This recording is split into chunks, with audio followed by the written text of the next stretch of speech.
యెహోవా, నన్ను బాధించువారు ఎంతో విస్తరించి ఉన్నారు. నా మీదికి లేచువారు అనేకులు.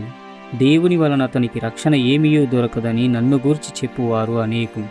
యెహోవా, నీవే నాకు కేడెముగాను, నీవే నాకు అతిశయాస్పదముగాను, నా తల ఎత్తువాడవుగాను ఉన్నావు.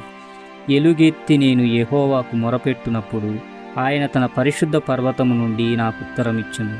యెహోవా నాకు ఆధారము కావున నేను పండుకొని నిద్రపోయి మేలుకొందును. 10,000 మంది దండెత్తి నా మీదికి వచ్చి మోహరించినను నేను భయపడను. యెహోవా, లెమ్ము, నా దేవా, నన్ను రక్షింపు. నా శత్రువులనందరినీ దవడ ఎముక మీద కొట్టువాడవు నీవే, దుష్టుల పళ్ళు విరగొట్టువాడవు నీవే.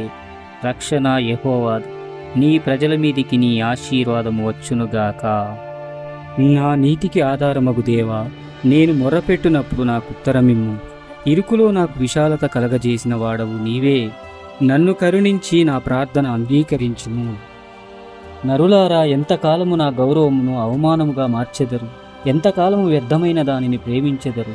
ఎంతకాలము అబద్ధమైన వాటిని వెదకెదరు?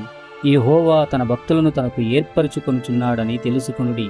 నేను యెహోవాకు మొరపెట్టగా ఆయన ఆలకించును. భయము నొంది పాపము చేయకుడి. మీరు పడకల మీద ఉండగా మీ హృదయములలో ధ్యానము చేసుకుని ఊరకుండుడి. నీతియుక్తమైన బలులు అర్పించుచు యెహోవాను నమ్ముకొనుడి.